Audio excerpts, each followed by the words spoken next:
तीनों रानियों ने 4 पुत्रों को जन्म दिया। उनमें सबसे बड़े थे राम। जब जब पृथ्वी पर बड़ी आपत्ति आती है, भगवान विष्णु अवतार लेकर धरती पर आते हैं। उस आपत्ति से जीव जंतुओं को मुक्ति दिलाने के लिए श्री राम भगवान विष्णु के 7वें अवतार थे, जिन्होंने अधर्म का नाश करने के लिए धरती पर जन्म लिया था। उनका जीवन और कार्य धर्म, मर्यादा और आदर्शों का प्रतीक माना जाता है। राम के 15 वर्ष की आयु में रावण अपनी शक्ति के शिखर पे था। रावण के मामा मारीच और उसकी मां ताड़का ने मुनि विश्वामित्र के नाक में दम किया हुआ था। यह मुनि अयोध्या की सीमा के पास एक जंगल में रहते थे। यह राक्षस विश्वामित्र के प्रार्थनाओं में प्रतिदिन विघ्न डालते थे और ऐसे ही एक दिन। हे राजन, मैं जो आपसे मांगने जा रहा हूँ उसे देना आपके लिए बड़ा कठिन होगा। आप आज्ञा दीजिए महर्षि, मैं उसे जरूर पूरा करूंगा, बिल्कुल नहीं हिचकूंगा। मैं सिद्धि के लिए एक यज्ञ कर रहा हूँ, लेकिन 2 राक्षस उसमें बाधा डाल रहे हैं। मैं जानता हूँ कि उन राक्षसों को केवल एक ही व्यक्ति मार सकता है, वह है श्री राम। आप राम को मुझे दे दें ताकि मैं अपना यज्ञ पूरा कर सकूं। यह सुनकर दशरथ बेहोश हो गए। थोड़ी देर बाद दशरथ उठे और खुद को संभालते हुए उन्होंने महर्षि से विनती करते हुए कहा, मैं राम के बिना नहीं रह सकता महामुनि, आप राम को छोड़कर जो चाहें मांग ले। हे राजन, आपको अपना वचन निभाना चाहिए। रघुकुल की यही रीत है, प्राण देकर भी अपने वचन को निभाना। आप राम की चिंता ना करें, मेरे होते उसका कोई कुछ नहीं बिगाड़ सकता।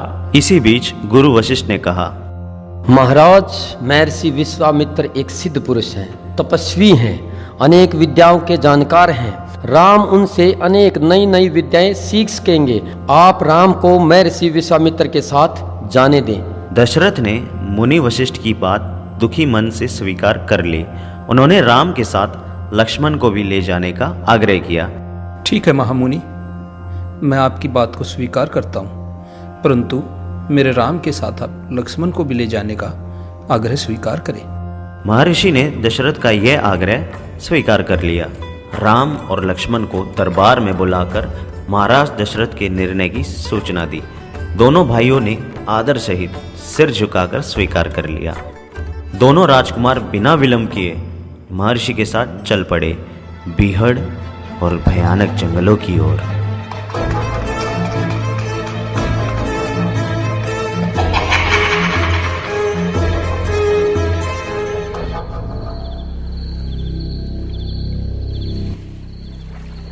राम और लक्ष्मण नदी से मुंह हाथ धोकर लौटे और महर्षि के निकट आकर बैठे। हम आज रात नदी तट पर ही विश्राम करेंगे। मैं तुम दोनों को कुछ विद्याएं सिखाना चाहता हूँ। इन्हें सीखने के बाद कोई तुम पर प्रहार भी नहीं कर सकेगा, उस समय भी नहीं जब तुम नींद में रहोगे। विश्वामित्र ने दोनों भाइयों को बला अति बला विद्या सिखाई। रात में वे लोग तिनकों और पत्तों का बिस्तर बनाकर वहीं सो गए।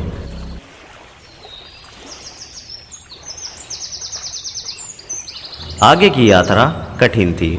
नदी पार एक घना व डरावना जंगल था, जहाँ खतरनाक राक्षसी ताड़का रहती थी। राक्षसी ताड़का यही रहती है, तुम्हें वह खतरा हमेशा के लिए मिटा देना है। राम ने महर्षि की आज्ञा मान ली, धनुष पर प्रत्यंचा चढ़ाई और उसे खींचकर छोड़ा। टंकार सुनते ही क्रोध से बिलबिलाई ताड़का गरजती हुई राम की ओर दौड़ी। राम ने बाण चलाया जो ताड़का के हृदय में लगा।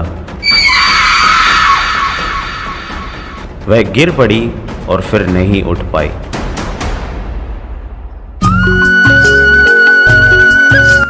विश्वामित्र बहुत खुश हुए और उन्होंने राम को गले लगा लिया और दोनों राजकुमारों को 100 तरह के नए अस्त्र शस्त्र दिए। अगली सुबह तीनों लोग आश्रम पहुंच गए। विश्वामित्र यज्ञ की तैयारियों में लग गए। अनुष्ठान प्रारंभ हुआ।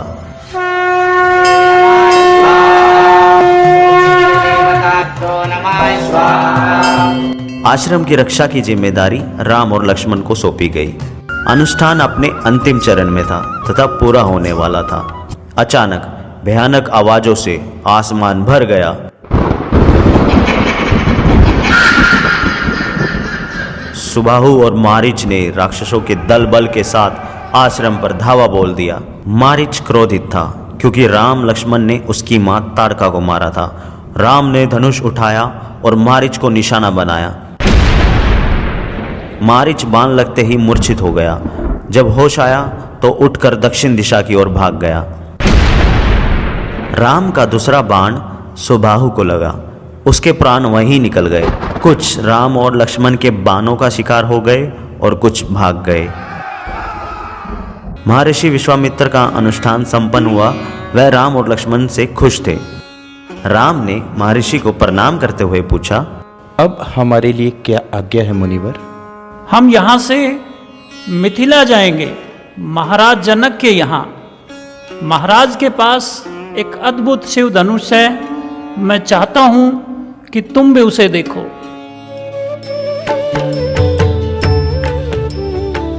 अगले दिन राजा जनक ने महल से बाहर आकर विश्वामित्र का स्वागत किया। तभी उनकी दृष्टि राजकुमारों पर पड़ी। ये सुंदर राजकुमार कौन है? मैं इनके आकर्षण से खिंचता जा रहा हूँ। ये राम और लक्ष्मण हैं, महाराज दशरथ के पुत्र। मैं इन्हें अपने साथ लाया हूँ आपका अद्भुत धनुष दिखाने के लिए। शिव धनुष को यज्ञशाला में लाया जाए। शिव धनुष सच में विशाल था। अनुचर मुश्किल से उसे खींचते हुए यज्ञशाला में ले आए। मुनिवर, मैंने प्रतिज्ञा की है अपनी पुत्री सीता के विवाह के संबंध में। जो यह धनुष उठाकर उस पर प्रत्यंचा चढ़ा देगा, उसी के साथ सीता का विवाह होगा। अनेक राजकुमारों ने प्रयास किया और लज्जित हुए। उठाना तो दूर, वे इसे हिला तक नहीं सके। तभी महर्षि विश्वामित्र ने राम से कहा, उठो वत्स, ये धनुष देखो और इसे उठा के दिखाओ। राम ने सिर झुकाकर गुरु की आज्ञा स्वीकार की। आगे बढ़े।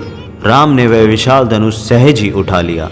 राम ने आसानी से धनुष झुकाया, ऊपर से दबाकर प्रत्यंचा खींची। दबाव से धनुष बीच से टूट गया।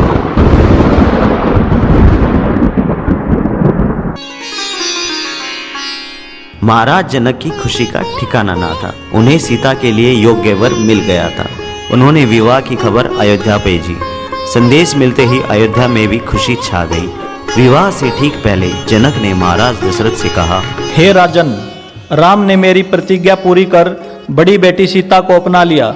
मेरी इच्छा है कि छोटी पुत्री उर्मिला का विवाह लक्ष्मण से हो जाए। मेरे छोटे भाई कुशध्वज की भी 2 पुत्रियां हैं, मांडवी और श्रुतकीर्ति। कृपया उन्हें भरत और शत्रुघ्न के लिए स्वीकार करें। और इस तरह चारों राजकुमारों का विवाह संपन्न हुआ।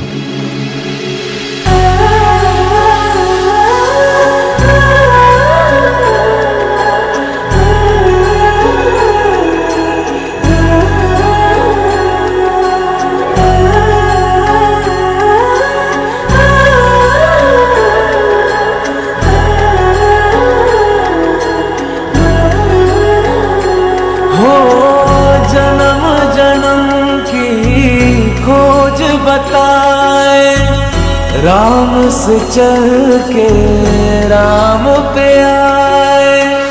प्रेम कोई और न जाने, राम से रूठे राम से माने। राम सिया की करुण कहानी,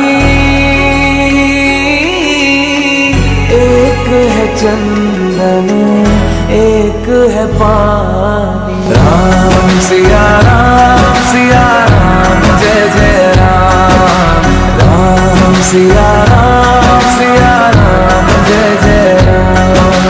राम सिया राम जय जय राम। राम सिया राम जय जय राम।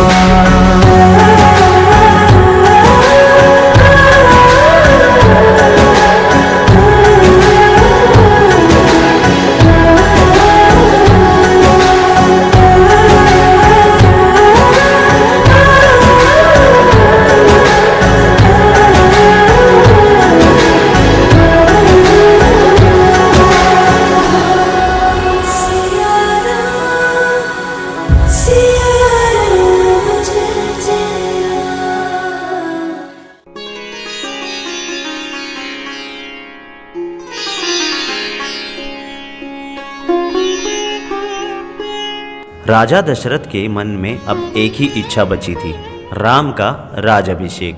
मुनि वशिष्ठ से विचार विमर्श के बाद एक दिन उन्होंने दरबार में कहा, मैंने लंबे समय तक राजकाज चलाया, अब मैं वृद्ध हो गया हूँ। मैं चाहता हूँ कि यह कार्यभार राम को सौंप दूँ। अगर आप सब सहमत हो तो राम को युवराज का पद दे दिया जाए।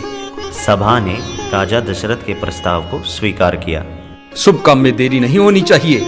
मेरी इच्छा है कि राम का राज्य अभिषेक कल सुबह कर दिया जाए।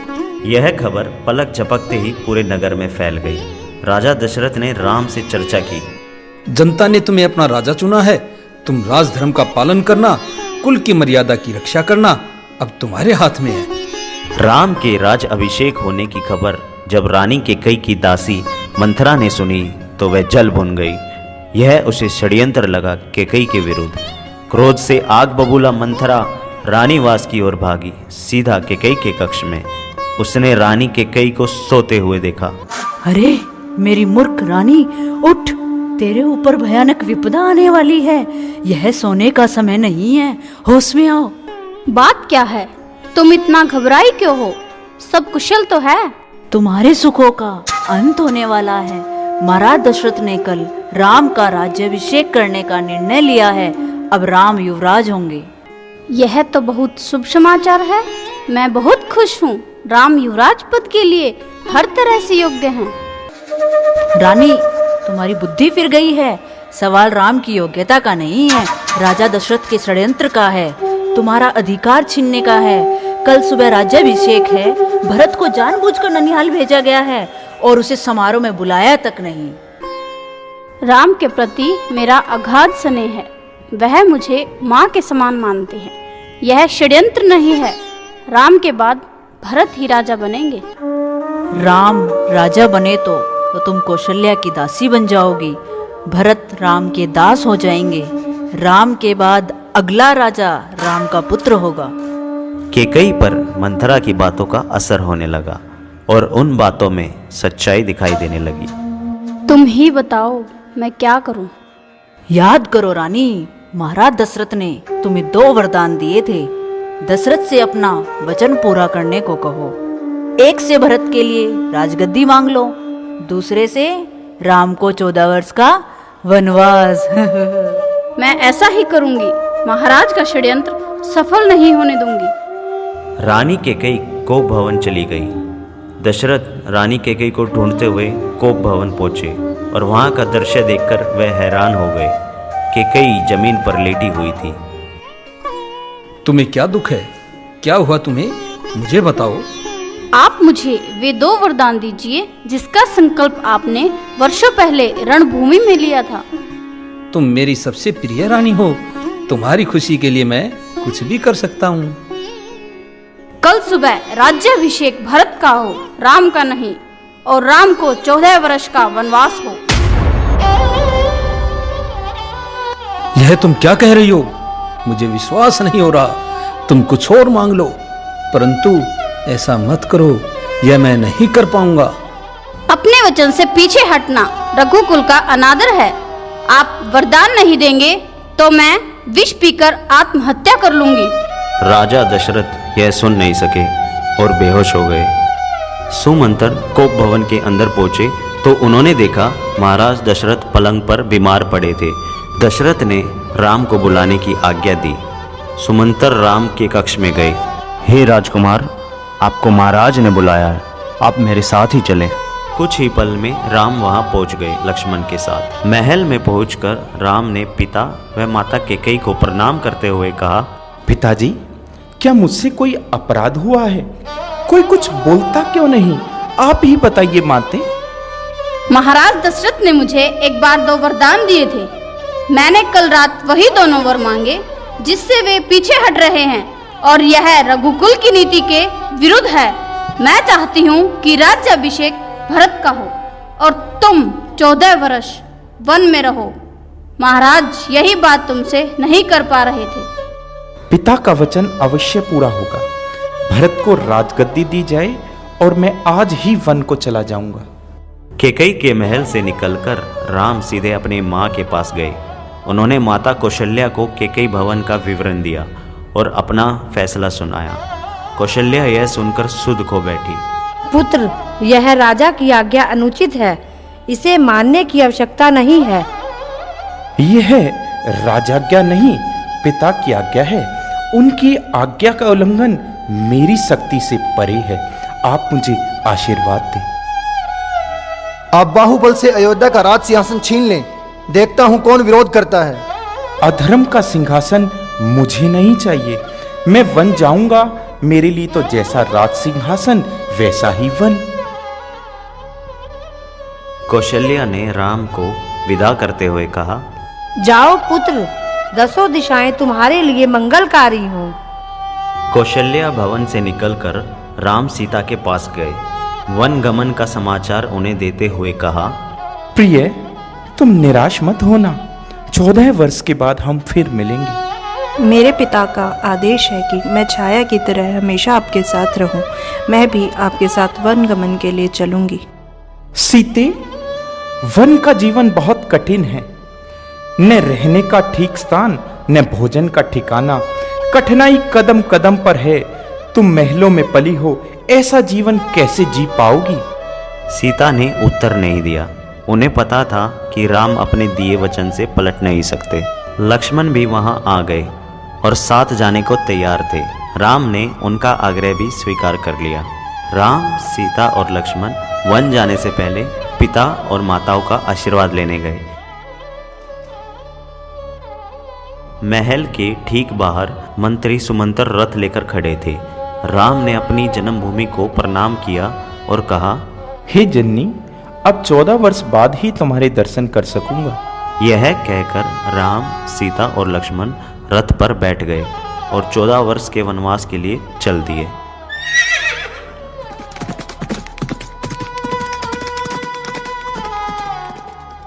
वन गमन के छठे दिन दशरथ ने प्राण त्याग दिए। राम का वियोग उनसे सहा नहीं गया।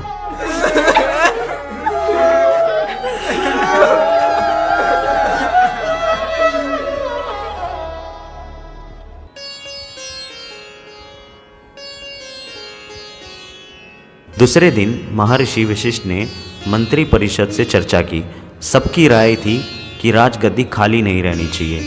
तय हुआ कि भरत को तत्काल अयोध्या बुलाया जाए। घुड़सवार दूत रवाना किए गए। भरत संदेश मिलते ही अयोध्या पहुंच गए।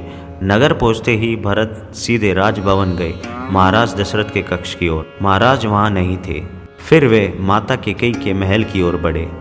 हे माते, पिताजी कहाँ हैं? पुत्र, तुम्हारे पिता चले गए हैं वहाँ जहाँ एक दिन हम सबको जाना है। उनका निधन हो गया। भरत यह सुनते ही शोक में डूब गए। वे तुरंत राम के पास जाना चाहते थे। महाराज ने उन्हें वनवास दे दिया है 14 वर्ष के लिए। सीता और लक्ष्मण भी राम के साथ गए हैं। परंतु वनवास क्यों? भ्राता राम से कोई अपराध हुआ है क्या? राम ने कोई अपराध नहीं किया। मैंने महाराज दशरथ से प्रार्थना की थी तुम्हारे हित के लिए। मैंने महाराज दशरथ से 2 वरदान मांगे थे, तुम्हारा राज्याभिषेक और राम को 14 वर्ष का वनवास। अब यह राज्य तुम्हारा है पुत्र। यह सुनते ही भरत अपना क्रोध रोक नहीं सके। वे चीखते हुए बोले, यह तुमने क्या किया माते? ऐसा अनर्थ, घोर अपराध। अपराधी नहीं हो तुम। वन तुम्हें जाना चाहिए था, राम को नहीं। मेरे लिए यह राज्य अर्थहीन है। पिता को खोकर, भाई से बिछड़कर। नहीं चाहिए मुझे ऐसा राज्य। इसी बीच मंत्रीगण और सभासद भी वहां आ गए। उनकी तरफ मुड़ते हुए भरत ने हाथ जोड़कर कहा, आप भी सुन ले। मेरी माँ ने जो किया है उसमें मेरा कोई हाथ नहीं है। मैं राम की सौगंध खाकर कहता हूँ, मैं राम के पास जाऊंगा, उन्हें मना कर लाऊंगा, प्रार्थना करूंगा कि वे गद्दी संभाले। मैं उनका दास बन के रहूंगा। सुध बुद्ध के साथ भरत रानी कौशल्या के महल की ओर चल पड़े। माता कौशल्या के चरणों में गिर पड़े। भरत रानी कौशल्या से क्षमा मांगते हुए बोले, हे माते, राम मेरे प्रिय भाई हैं। मैं उनका हित सोच भी नहीं सकता। मैं निरपराध हूँ। कौशल्या ने भरत को क्षमा कर दिया, उन्हें गले से लगा लिया।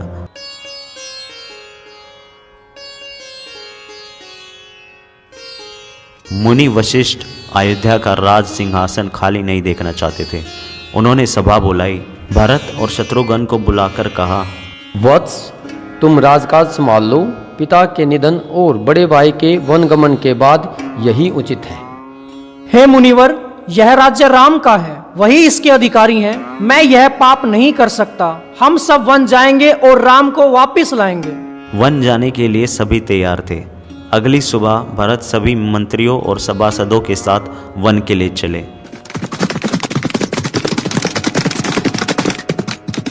जब भरत राम से मिले तो उनके चरणों में गिर पड़े।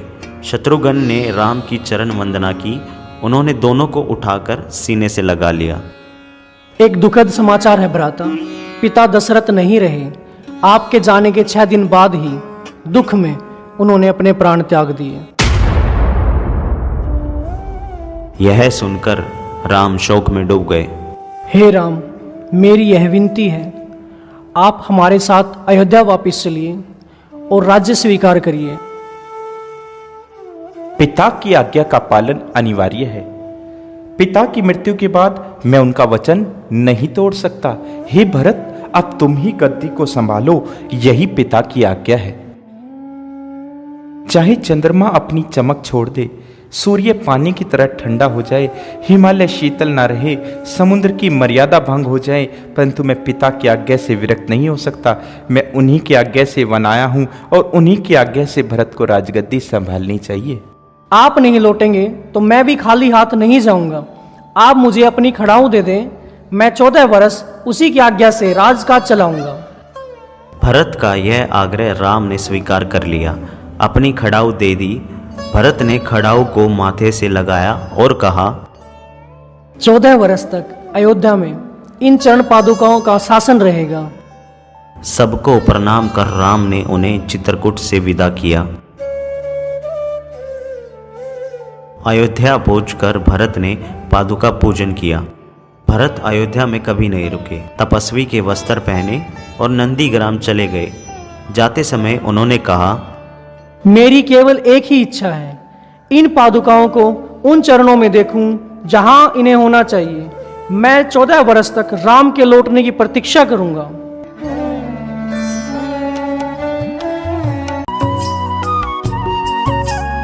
एक दिन राम, लक्ष्मण और सीता कुटी के बाहर बैठे हुए थे।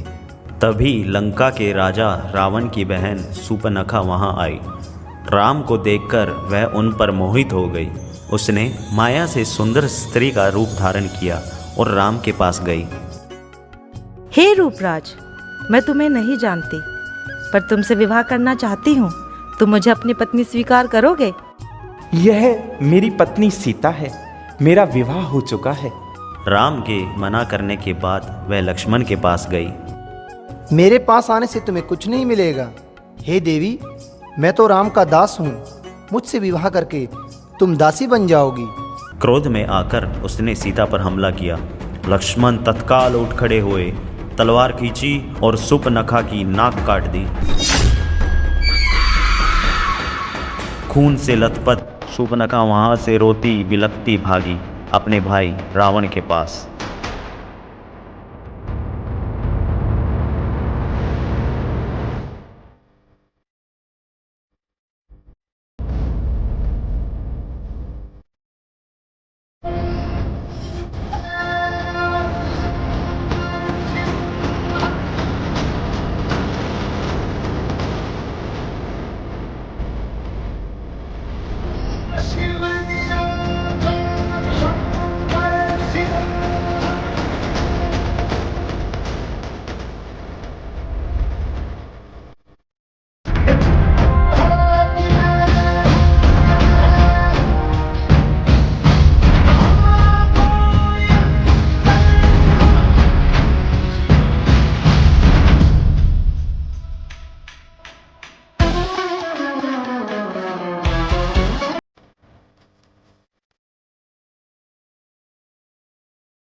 तेरे महाबली होने का क्या लाभ? तेरे रहते मेरी ये दुर्गति? तेरा बल किस दिन के लिए? मैं सीता को तेरे पास लाना चाहती थी। मैंने उन्हें बताया कि मैं रावण की बहन हूं। क्रोध में उन्होंने मेरी नाक काट दी। वीर पुरुष अपनी आन और शान के साथ जीता है। वह भय से आशंकित नहीं रहता कि कहीं ऐसा ना हो जाए, वैसा ना हो जाए। हमारी राक्षस जाति सबसे उत्तम है। किसी मानव को उस उत्तम जाति पर हाथ उठाने का साहस हो, उससे पहले हम उसका हाथ काट देंगे। फिर उन्होंने तो हमारी बहन को अपमानित किया है। हम इसी समय उन पे आक्रमण करके इसका बदला लेंगे और उनकी स्त्री को अपनी रानी बनाएंगे। दोनों वनवासियों की बोटी बोटी काटकर अपने राक्षसों में बांट देंगे। रावण मारीच के पास गया और उससे मदद मांगी। मारीच ने रावण को बहुत समझाया, पर रावण ने एक ना सुनी। वहां जाने पर हो सकता है राम तुम्हें मार दे, लेकिन न जाने पर मेरे हाथों तुम्हारी मृत्यु निश्चित है। विवश होकर मारीच को रावण की बात माननी पड़ी। रथ पर बैठकर रावण और मारीच पंचवटी पहुंचे। कूटी के निकट आकर मायावी मारीच ने सोने के हिरण का रूप धारण कर लिया। कूटी के आसपास घूमने लगा। रावण एक पेड़ के पीछे छिपा था। उसने तपस्वी का वेश धारण कर लिया था।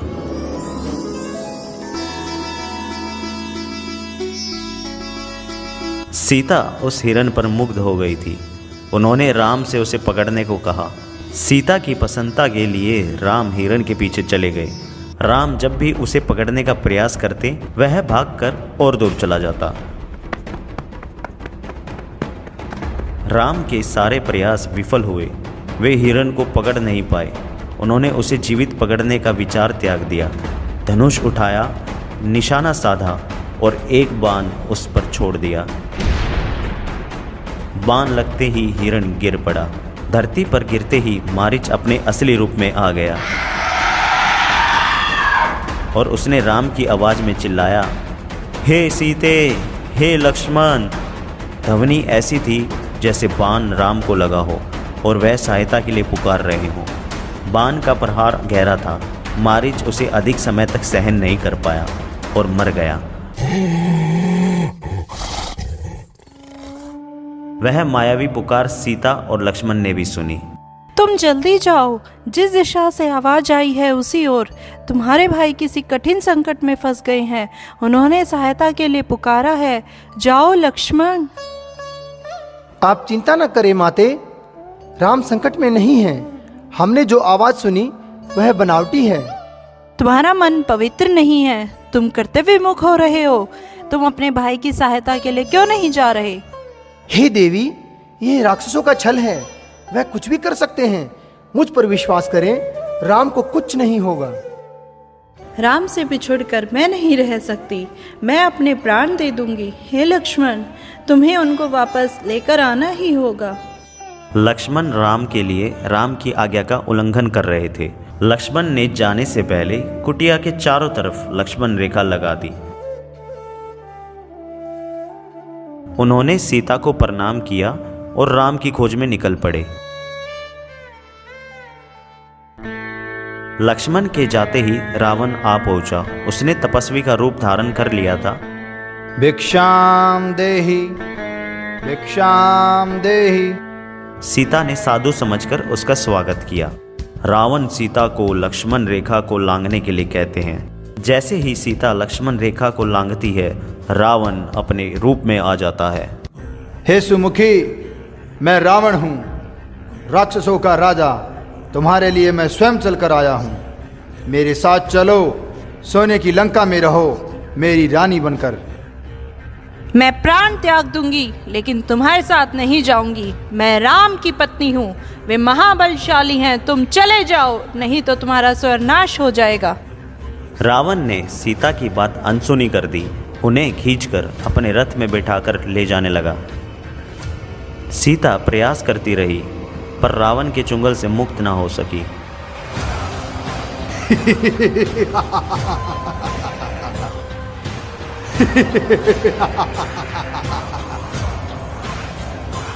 वह बार बार पुकार रही थी, हे राम, हे लक्ष्मण, हे राम, हे लक्ष्मण। गिद्धराज जटायु ने सीता का विलाप सुना। उसने ऊंची उड़ान भरी और रावण के रथ पर हमला कर दिया। क्रोध में रावण ने जटायु के पंख काट दिए। वह सीधा धरती पर आ गिरा। सीता ने अपने आभूषण उतारकर उसे फेंकना आरंभ कर दिया। आभूषण वानरों ने उठा लिए। उन्हें आशा थी कि वानरों के पास ये आभूषण देखकर राम समझ जाएंगे कि सीता किस मार्ग से गई है। कुछ ही समय में रावण लंका पहुंच गया। वह अपने धन वैभव से सीता को प्रभावित करना चाहता था। रावण ने सीता को अशोक वाटिका में बंदी बनाकर रखा। हे सुंदरी, मैं तुम्हें 1 वर्ष का समय देता हूं। निर्णय तुम्हें करना है। तुम्हारा राम यहां कभी नहीं पहुंच पाएगा। तुम्हें कोई नहीं बचा सकता। मुझे स्वीकार करो और लंका में सुख से रहो। पापी रावण, राम तुझे अपनी दृष्टि से जलाकर राख कर सकते हैं। मैं उस राम की पत्नी हूँ जिसके तेज और पराक्रम के आगे कोई नहीं ठहर सकता। तूने पाप किया है। राम के हाथों तेरा अंत निश्चित है। राम की इतनी प्रशंसा सुनकर रावण कुछ चिंतित होकर वहां से चला गया।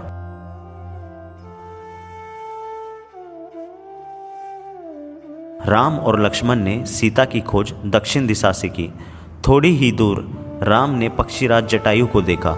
जटायु अपनी अंतिम सांसें लेते हुए राम से बोले, हे राम, सीता को रावण उठा के ले गया।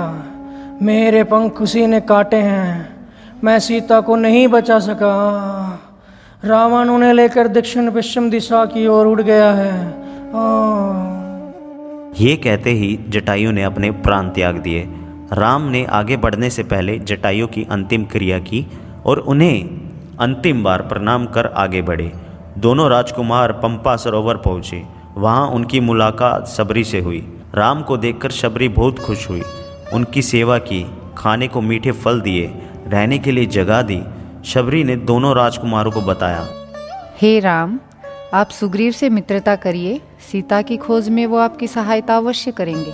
उनके पास विशाल शक्ति वाली वानर सेना है। यह बताकर शबरी ने दोनों राजकुमारों को विदा किया। राम और लक्ष्मण का अगला पड़ाव सुग्रीव से मिलना था। एक दिन सुग्रीव पहाड़ी पर खड़ा था। उसने 2 युवक को उधर आते देखा। यह स्थान अब सुरक्षित नहीं है। बाली यहाँ भी आदम का है। मैंने 2 युवकों को इधर आते देखा है और दोनों के हाथ में धनुष है। मैं जाकर पता लगाता हूँ कि वे कौन है। बाली की सेना में ऐसे युवक नहीं है। हनुमान भेष बदलकर राम और लक्ष्मण के पास गए। आप दोनों कौन हैं? वन में क्यों भटक रहे हैं? हम सुग्रीव से मिलने जा रहे हैं। हमें उनकी सहायता की आवश्यकता है। क्या आप उन्हें जानते हैं? मैं हनुमान हूँ, सुग्रीव का सेवक। उन्होंने आपका परिचय जानने के लिए मुझे यहाँ भेजा था। लक्ष्मण ने उन्हें अपना और राम का परिचय दिया और वन में आने का कारण बताया। हनुमान ने दोनों को सुग्रीव से मिलाया। राम ने सुग्रीव को सीता हरण के संबंध में बताया तो सुग्रीव अचानक उठकर बताते हैं, वानरों ने मुझे एक स्त्री के हरण की बात बताई थी। वह निश्चित रूप से सीता ही रही होगी। रावण का रथ इसी पर्वत के ऊपर से गया था। वानर को देखकर सीता ने अपने आभूषण नीचे फेंक दिए थे। ये देखिए, क्या ये गहने सीता के ही हैं? राम ने आभूषण तुरंत पहचान लिए। राम के बाद सुग्रीव ने अपनी व्यथा कथा सुनाई। बाली ने मुझे राज्य से निकाल दिया। वह मेरा वध करने की चेष्टा कर रहा है। चिंता मत करो मित्र, तुम्हें अपना राज्य जरूर मिलेगा। बाली को युद्ध के लिए ललकारो। किष्किंधा की राजगद्दी का निर्णय इसी युद्ध में हो जाएगा। युद्ध में बाली को हराना असंभव है। वह महाबलशाली है। चिंता मत करो मित्र, मैं पेड़ की ओर से युद्ध देखूंगा। जब तुम पर संकट आएगा तुम्हारी सहायता करूंगा। बाली की मृत्यु मेरे ही बाण से होगी, वह मारा जाएगा। योजना बनाकर सब किष्किंधा पहुंच गए। सुग्रीव आगे था। राम, लक्ष्मण और हनुमान एक पेड़ के पीछे छिप गए थे। सुग्रीव ने बाली को ललकारा। बाली गरजता हुआ निकला। आज शिकार स्वयं मेरे मुंह तक आया है। मैं तुझे नहीं छोड़ूंगा। दोनों के बीच भीषण युद्ध हुआ। राम का बाण बाली की छाती में लगा। वह लड़खड़ा कर गिर पड़ा और अपने प्राण त्याग दिए।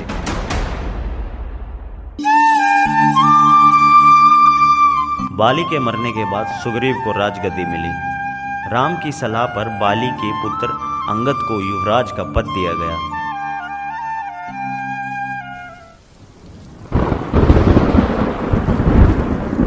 वर्षा ऋतु बीत गई। राम प्रतीक्षा कर रहे थे सुग्रीव के वानर सेना की।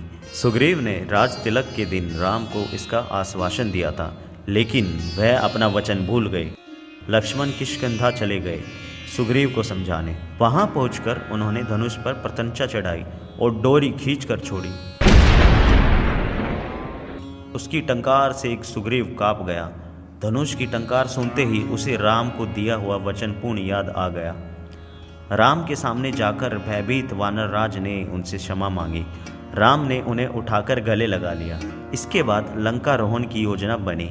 वानरों को 4 टोलियों में बांटा गया। राम और सुग्रीव की जय जयकार करते वानर सेना अपनी अपनी निर्धारित दिशाओं की ओर चल पड़े। उन्होंने हनुमान को अपने पास बुलाया, अपनी उंगली से अंगूठी उतारकर उन्हें दे दी। जब सीता से भेंट हो तो ये अंगूठी उन्हें दे देना। वो इसे पहचान जाएगी, समझ जाएगी कि तुम्हें मैंने भेजा है, तुम मेरे दूत हो। दक्षिण की टोली किष्किंधा से चली। अंगद और हनुमान आगे आगे चल रहे थे। चलते चलते वह एक विशाल समुद्र के आगे रुक गए। समुद्र को देखकर सबका साहस जवाब दे गया। सब थक हार कर वहीं बैठ गए। सबका यही सवाल था कि समुद्र कौन पार करेगा, कैसे करेगा। अंगद उदास हो गए। लक्ष्य सामने था पर विकट था। इस दल में सबसे बुद्धिमान जामवंत थे। जामवंत की दृष्टि हनुमान पर पड़ी। जामवंत जानते थे कि यह काम हनुमान कर सकते हैं। वह पवन पुत्र हैं, उनकी शक्ति अपार है, लेकिन उन्हें स्वयं इसका अनुमान नहीं है। उनकी सोई हुई शक्तियां जामवंत ने जगाई। हे हनुमान, आपको जाना होगा। यह कार्य केवल आप ही कर सकते हैं। हनुमान उठे, अंगड़ाई ली, झुककर धरती को छुआ और एक ही छलांग में महेंद्र पर्वत पर जा खड़े हुए। पर्वत से छलांग लगाकर हनुमान हवा में उड़ने लगे। हनुमान के रास्ते में कई बाधाएं आई, फिर भी वह तेजी से आगे बढ़ते गए। हनुमान ज्ञान गुण सागर, जय कपीसति लोक उजागर। दूत अतुलित बल धामा, अंजनी पुत्र पवन सुत नामा। महावीर विक्रम बजरंगी, कुमति निवार सुमति के संगी। जय हनुमान ज्ञान गुण सागर, जय कपीसति लोक उजागर। जय हनुमान ज्ञान गुण सागर, जय कपीसति लोक उजागर। थोड़ी ही दूर पर उन्हें लंका दिखाई देने लगी थी। शाम ढलते ही हनुमान ने लंका में प्रवेश किया। उन्होंने सीता को अशोक वाटिका में ढूंढा। वह पेड़ के सहारे छिपे थे। उन्होंने राम कथा प्रारंभ की। जननी में हनुमान, चरण कमल में शत शत वंदन। कर दो माँ कल्याण, मिला है अवसर आज महान। जननी में रामदूत हनुमान। सीता लंका में राम कथा सुनकर चौंक गई। कौन हो तुम? हनुमान नीचे उतर आए। उन्होंने सीता को प्रणाम किया और राम की अंगूठी उन्हें दे दी। हे माता, मैं श्री राम का दास हूँ, किष्किंधा के वानरराज सुग्रीव का अनुचर। उन्होंने मुझे यहाँ भेजा है आपका समाचार लेने के लिए। हनुमान उन्हें कंधे पर बिठाकर राम के पास ले जाना चाहते थे। सीता ने यह प्रस्ताव अस्वीकार कर दिया। यह उचित नहीं होगा पुत्र। पकड़े गए तो मेरा संदेश भी राम तक नहीं पहुंचेगा। हनुमान ने सीता से विदा ली। सीता ने उन्हें अपनी अंगूठी दे दी। राम के पास लौटने से पहले उन्होंने रावण का उपवन तहस नहस कर दिया।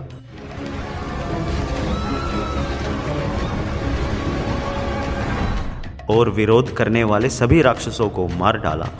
राक्षस भागते हुए राजमहल गए और रावण को इसकी सूचना दी। रावण क्रोधित हो गया। उन्होंने अपने बेटे मेघनाद को भेजा। मेघनाद ने हनुमान से भीषण युद्ध किया।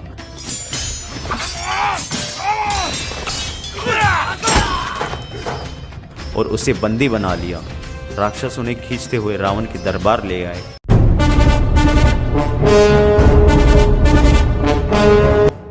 कौन हो तुम?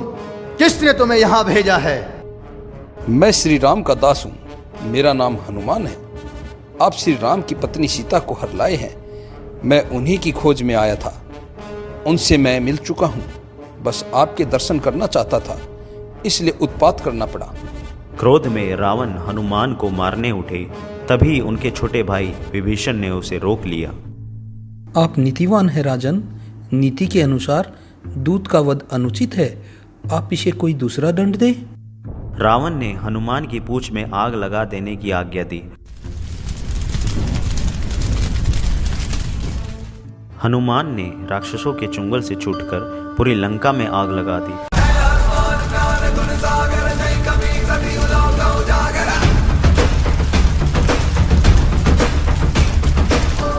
और उत्तर दिशा की ओर चल पड़े राम के पास। वापस आकर हनुमान ने राम को सीता द्वारा दी गई अंगूठी दे दी।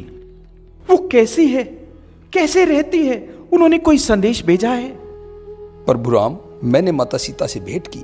वे व्याकुल हैं, चिंतित हैं, हर समय राक्षसों से घिरी रहती हैं, आपकी प्रतीक्षा कर रही हैं।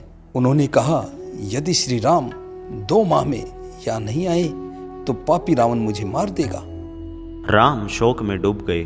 भावुक होकर उन्होंने हनुमान को गले से लगा लिया। सुग्रीव ने युद्ध की तैयारी शुरू कर दी।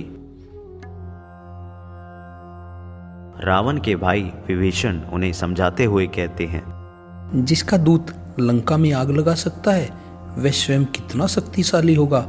आप सीता को लौटा दें, सबका कल्याण इसी में है। सीता मिल जाएगी तो वे आक्रमण रोक देंगे और लंका बच जाएगी। तुम मेरे भाई नहीं, शत्रु हो। निकल जाओ यहाँ से, मुझे तुम्हारा साथ नहीं चाहिए। विभीषण उसी रात लंका से निकल गए। विभीषण राम के पास पहुंचे। मेरा नाम विभीषण है। मैं रावण का छोटा भाई हूँ। मैंने उसे सीता को वापस लौटाने की बात कही थी। क्रोध और अहंकार में चूर रावण ने मुझे लंका से निकाल दिया। मैं अब आपकी शरण में आया हूँ। राम ने विभीषण का स्वागत किया। विभीषण ने रावण और उसके योद्धाओं की शक्ति के बारे में बताया। रावण पर विजय प्राप्त करने के लिए बल और बुद्धि दोनों की आवश्यकता है। विभीषण, तुम चिंता मत करो। राक्षस मारे जाएंगे, लंका की राजगद्दी तुम्हारी होगी, भविष्य तुम्हारा होगा। अब राम की सेना के सामने एक बड़ी चुनौती थी, समुद्र। उसे कैसे पार करें? राम ने समुद्र से विनती की। हे श्री राम, आप सभी वानरों को कहिए कि वह हर पत्थर पर श्री राम लिखकर समुद्र में फेंक दे। पत्थर जल पर तैरता रहेगा और ऐसे आप पुल बनाकर समुद्र पार कर सकते हैं। कुछ समय बाद वानरों ने अपना काम शुरू कर दिया और देखते ही देखते 5 दिन में पुल बन गया। श्री रघुवर की वानर सेना से तू बांध रही। श्री रामा श्री रघुवर की वानर सेना से तू बांध रही। रावण के जीवन का रक्षक जग में कोई नहीं। रावण के जीवन का रक्षक जग में कोई नहीं। श्री रघुवर की वानर सेना से तू बांध रही। श्री रामा श्री रघुवर की वानर सेना से तू बांध रही। यह समाचार सुनते ही रावण क्रोधित से चीख उठा। असंभव! समुद्र पर पुल कैसे बन सकता है? सेना तैयार की जाए, युद्ध का समय आ गया है।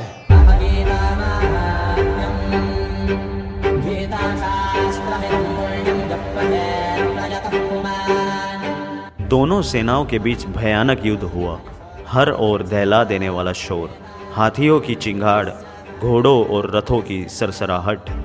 युद्ध के दौरान रावण के पुत्र मेघनाथ ने अपने बाणों से राम और लक्ष्मण दोनों को मूर्छित कर दिया था। विभीषण ने दोनों का उपचार किया और उनकी मूर्छा टूटी। जब रावण को राम की शक्ति का अनुमान हुआ तो उसने कुंभकर्ण को जगाया। कुंभकर्ण ने हनुमान और अंगद को घायल कर दिया। फिर राम और लक्ष्मण ने बाणों की वर्षा कर उसे मार दिया। मेघनाथ ने कई प्रमुख वानरों को घायल किया और लक्ष्मण के साथ उनका भीषण युद्ध हुआ और मारा गया। अपने पुत्र की मृत्यु से रावण एकदम टूट गया। रावण के पास अब कोई विकल्प नहीं था। अकेला बचा रावण युद्ध के लिए निकला।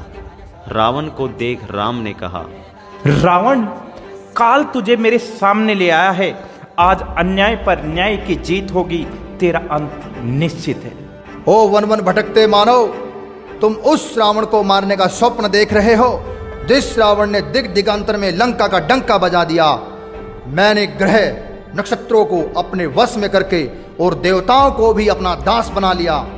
मृत्यु को सदैव अपने पैरों के तले रखने वाले रावण को मारना बस तुम्हारा भ्रम है। राम और रावण का युद्ध भयानक था। हवा थम गई थी, सूरज बादलों के पीछे छिप गया था, शस्त्रों की गति से कपा देने वाली ध्वनियां निकल रही थी। युद्ध लंबे समय तक चला और अंत तक रावण हिम्मत हारने लगा। राम का एक बाण उसके पार निकल गया। रावण के हाथ से धनुष छूट गया और वह पृथ्वी पर गिर कर मर गया। और इस तरह लंका विजय अभियान पूरा हुआ।